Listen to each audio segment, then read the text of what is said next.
जय महाकाल दोस्तों, कैसे हैं आप सब। मैं हूँ राखी राजपूत और आशा और उम्मीद करती हूँ कि आप सब अच्छे होंगे, स्वस्थ होंगे, खुश होंगे और मस्त होंगे। क्योंकि दोस्तों बहुत छोटी सी ज़िंदगी है और हमें खुश और मस्त ही रहना चाहिए और हमें दूसरों की आदतों को नहीं अपनाना चाहिए।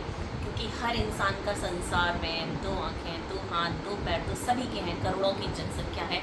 पर हम अपनी क्वालिटी और अपनी कुछ स्पेशल एक्टिविटीज़ के कारण ही सबसे अलग जाने जाते हैं, जो हमारे गुण होते हैं। क्योंकि चेहरे तो लगभग सबके एक से ही होते हैं, करोड़ों की जनसंख्या, भगवान किसको क्या क्या अलग अलग बनाएगा। पर जो हमारी क्वालिटी होती है वो हमारे गुणों की होती है, तो जिससे हम सबसे अलग दिखते हैं। तो किसी दूसरे के गंदे गुणों को देखकर हमें उन पर अम्ल करके खुद गंदा नहीं बनना है। एक बार की बात है, मैं आपको एक कहानी सुनाती हूँ।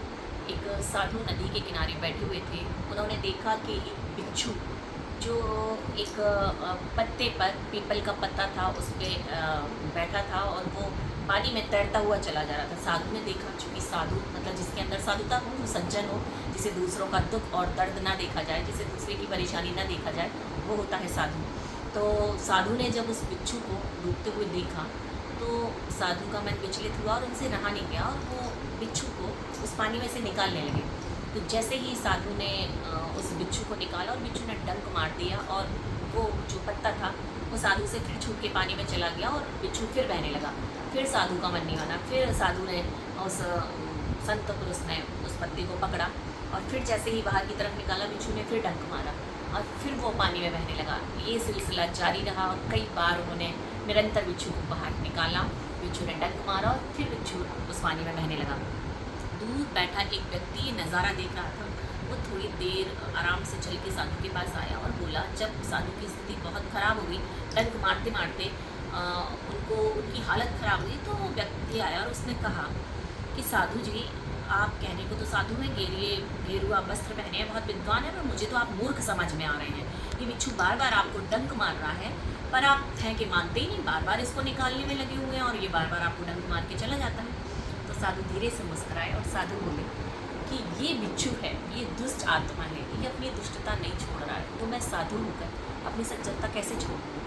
जो दुष्ट होते हैं वो कभी अपनी दुष्टता नहीं छोड़ते और जो सज्जन होते हैं वो कभी अपनी सज्जनता नहीं छोड़ते। इसका मतलब ये तो नहीं कि हम दुष्टों जैसे ही हो जाएं और हम अपनी क्वालिटियों को छोड़ दें, फिर हम में और उनमें फ़र्क क्या रहा। इसलिए इसको डंक मारने दो, क्योंकि ये इसका स्वभाव है और मेरा स्वभाव है किसी दूसरे की दुष्टता को, कटुता को सहना और अपना अच्छा कार्य करना।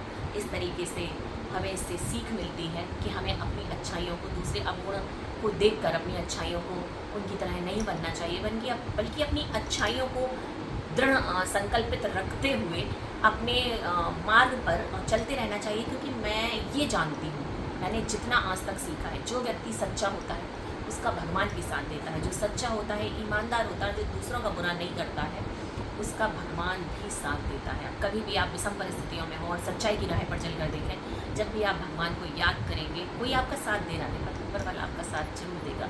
तो इसी के साथ आज का संदेश जो मैंने बोला आपको जरूर पसंद आया होगा। मिलते हैं नेक्स्ट वीडियो। जय माता।